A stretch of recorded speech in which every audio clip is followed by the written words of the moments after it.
How's it going, Admiral Army? It's your boy Addy here, and today I wanted to start this video off with a bit of a morality thought experiment here, so follow along if you will. Let's imagine that you're in high school. Your class has just voted on a class president, and they're on stage dancing, getting it on, showing that they've won the competition, and as someone goes to the bathroom, what they found inside they had not prepared for. They open the bathroom stall and there it is. Ballots on top of ballots just stuffed into the toilet with the log sitting right on top of it, a freshly laid log sitting there. They of course tell the teacher because it's the right thing to do. And what do you think the teacher would do with that? Would they A, say this was the most honest and fair election ever held within this school, or B, call for a forensic audit? I think we all know where this one's going.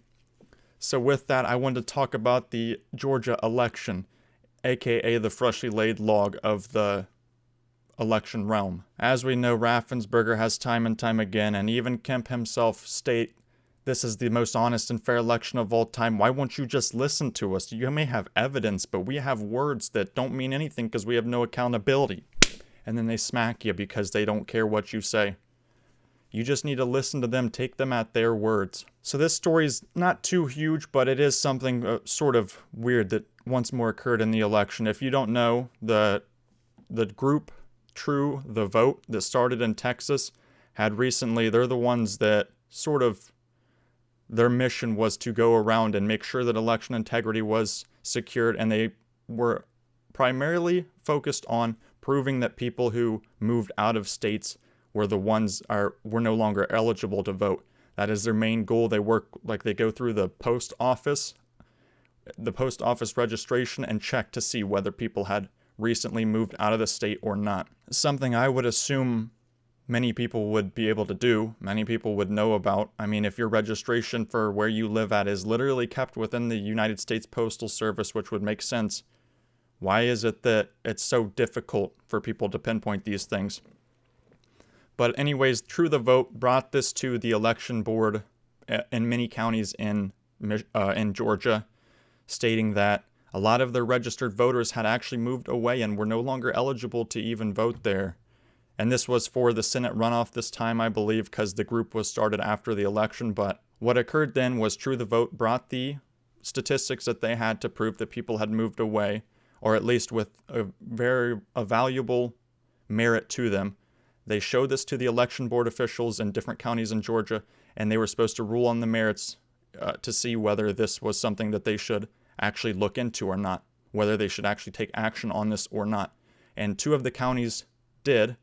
They said this is valuable evidence. This is something that we should ascertain and actually take action on and remove these people from the voter rolls. Well, not remove them, actually. It's funny enough. They don't get removed from the voter roll. They have to prove their eligibility before voting. That doesn't sound like a very difficult task to do at all. And yet, somehow, this judge, the federal judge for Georgia, rules that this is illegitimate. You're not allowed to do this. You can't remove people from these voter rolls, even though it was based on the merit by the election officials in these counties to do so. And they weren't even removed from the ballot or from the rules. They were marked as ineligible at the time. And if you prove your eligibility, you can vote. That sounds like a pretty standard process. For the first time ever, I think I can say that this is a normal process, as many judges in Michigan and Pennsylvania. That's actually a normal process that I believe should happen in the election. So once these election officials declared that this was something that should happen, these people should not be allowed to vote if they do not prove their eligibility. Sounds fair enough. Of course, a judge decides to block this. The federal judge decides, no, you have no say here. And actually her statement here, it is by Judge Leslie Abrams Gardner, and we'll find that she has some weird relations to those in the Democratic Party. She was appointed by Barack Obama, and it gets a little odd, to say the least. Leslie Abrams Gardner said that denying so many voters access to the ballot so close to an election would likely violate the National Voter Registration Act. Isn't that just something you love to hear from a judge? Likely. I figured someone who is determining things based on law should provide their statements in a bit more matter-of-fact manner. But nah, this would likely violate it, even though it wouldn't. It really wouldn't. Essentially, the National Voter Registration Act is that you can't remove voters from voting rolls 90 days within the time frame for an election. But that's not what is occurring here. They say you have to prove your eligibility. You're not being removed. You aren't prevented from voting. You are just stated as ineligible unless you prove your eligibility, unless you prove that you didn't move, which the United States Postal Service says that you did. And my favorite part of this, as everyone knows, of course, Brad Raffensperger, he is my favorite person within all of Georgia. He is probably the most disgraceful and dishonorable person I've ever seen. I think he should actually go on a long camping trip in the middle of the woods, maybe think on some things, reflect on his life choices. But that's aside from the point. That's just my personal opinion on him. His opinion on this is, of course, he takes issue with this ruling. Oh, remember he said this was the most fair and honest election of all time. Things were ran so great in Georgia that you don't need a signature audit. Honestly, what are you, stupid? I should spit in your face just for saying that. Let me conduct a forensic audit for you. Here, we'll make sure that the software and firmware on the machines are the ones that I approved. That's your forensic audit for you. We won't make sure that there are any ways to exploit the system or any ways that we could sort of get around, bypass who you actually voted for and vote for you. We won't make sure any of that. We'll just make sure the software and firmware match up to what I approved. The most despicable person in all of politics. Well, it's tough to say all of politics, but let's just say he's up there with the Newsoms, the Cuomos, the Pelosi's. He's right there with them. And it's so odd to me that he is so concerned with the Senate runoffs, the presidential election, most honest and fair election of all time, just a giant log laid right on top of all of the voting that happened in Georgia, and he's just sitting there staring it in the eyes saying, this was an honest and fair election. And yet he has so many problems with the Senate runoff race.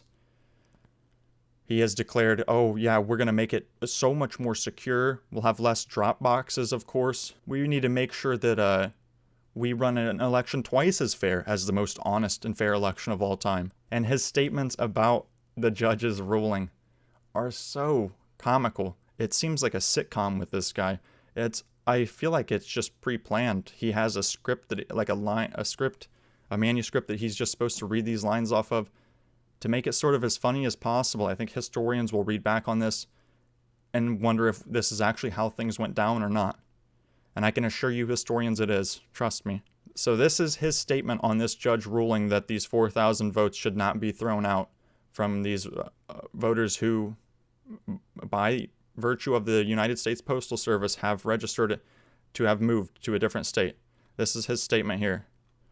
Raffensperger said the ruling is a direct attack on rule of law in Georgia and the integrity of elections in this state. Not at all like the direct attack on the democracy or on the integrity of elections in the state that you and Governor Kemp committed by passing laws not going through the legislature that entirely bypassed and overhauled the entire way that voting is done in Georgia.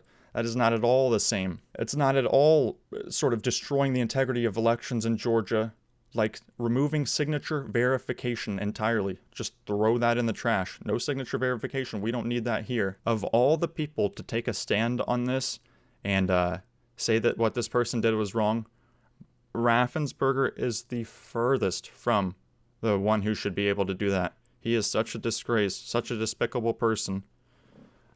I can't believe it, but let's continue here. He also states, so comedically, and I will not stand for it. Yes, he's got dignity and honor, finally a spine.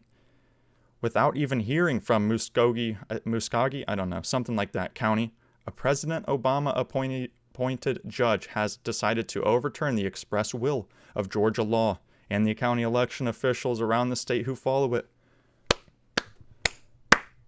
Bravo, Raffensperger. Maybe he's beginning to wake up. Has he finally been red-pilled? Has he finally realized, yeah, maybe you shouldn't have done these things. Maybe signature verification is important. As I've stated in the past, I think that voting should be the most archaic thing possible to make sure it is secure. You're taking a little stick you found out in the woods, a rock, punching in a hole, and that's your vote. Two people just sitting there on the ballot. You hand it to one person while two other people, a Democrat and a Republican, look at it. All right, there's one vote. I don't care if it takes an extra 10 days to count the votes. There is no reason that we should have all these loopholes, these wormholes, sending it through the back door, export it through the black hole portal back into the mainframe for our votes to be counted. There's no reason for that. It is not that difficult of a process to say, this person voted here, this person voted here. It's binary. It's literally one or the other. There's no in between. Someone messes up their ballot, guess what? In the trash, just like the signature verification, in the trash, right? Now this is when we get to the funnier part where we find the relation between this judge that magically decided, the federal judge in Georgia, who magically decided that we can't have this. This is just unlawful. This would be disenfranchising so many voters. So Raffensperger states, notably the judge is the sister of Stacey Abrams. Wow.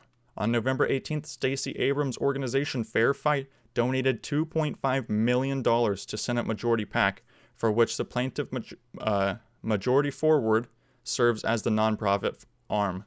So Majority Forward, funnily enough, are the plaintiffs who sort of started this lawsuit. They actually counterfiled, I believe it's counterfiled.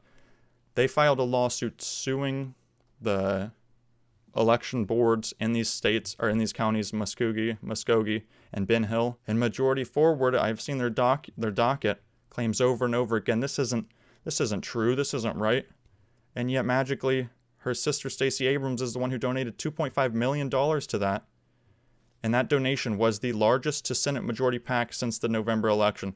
According to news reports, Senate Majority PAC is a Democratic super PAC aligned with Senate Minority Leader Charles E. Schumer. Wow. He also says that a judge would rule on a case brought by a group heavily funded by her sister is very concerning. I love how concerned Raffensperger finally is. He's standing up tall at his probably 5'3" stature, I imagine, as the type of man that he is. Like, where was he the entire election when he had his little butt buddy Gabriel Sterling there with them as they're holding hands? This was no offense to the homos out there, but kind of gay. As they hold hands and say, this was the fairest and most honest election of all time, believe us. Where was he then? Never stood up for Trump, never did the signature audit unless it was in some way under his terms in which people weren't allowed to view it. Conducted the worst forensic audit in probably all of history. I could conduct a better one than that. And yet now, as the Senate runoff, he's so concerned with the different voting ways in Georgia. This needs to be an honest and fair election. As the one that we had on November 3rd was super honest and super fair, but this one might not be as fair, Such an idiot, man. Get this guy out of here. Get him out of here. Mitch McConnell, Brad Raffensperger, Brian Kemp, trash. Signature verification with you. Actually, we're taking that out. That's the only thing that comes out. And speaking of Gabriel Sterling, the butt buddy, get this now. What? The Georgia elections manager left state job. Got $200,000 per year contract for the 1 year that he was there. Yes, he was there since November 19th of 2019. About a month before coronavirus hit. Somehow, magically, that's when they needed to install these voting systems, these Dominion systems, this huge $110 million contract to get these Dominion systems in there because they're solid systems. And yet now, this guy just retires. He goes back to his normal job after making $200,000 that year. What is this? Is this some kind of joke? They really must think that the American people are so dumb. And it's just because people don't have time to sit and look at the news all day. It's because they do much rather do more important things, more prevalent things that gives them joy rather than keep up with what Gabriel Sterling and Brad Raffensperger dumbasses say about the election. They'd prefer not to do the digging. They figure, oh, Brad Raffensperger, yeah, he's the Secretary of State. He must know some things. He must be in the loop. No, he's in the loop, but he's not telling you anything. The only loop going on around there is between Kemp, Raffensperger, and Gabriel Sterling. And it's not the type of link that you want to be having in the office. And of course, as he retires back to his position prior. Somehow they just needed him this year specifically. You know, this was a big year, one of the most important elections of all time, and we needed this new position to be filled. We needed someone to bring in all these new voting machines just for this year specifically. We don't know why. It says Sterling's contract obtained by the Atlanta Journal-Constitution through the Georgia Open Records Act expires Thursday after the state's voting equipment has been used in several elections this year. Sterling will then return to the Secretary of State's office, resuming his previous role as Chief Operating Officer. How? Why? Like, I didn't even know that Gabriel Sterling, I thought at least he had some credentials to be this election official, this super galactic empire election official where everything he says is law if you're on the left. But he was just inducted this year to be the election supervisor, and then he's just going back to his position prior. What kind of joke is this, man? What kind of sitcom is this?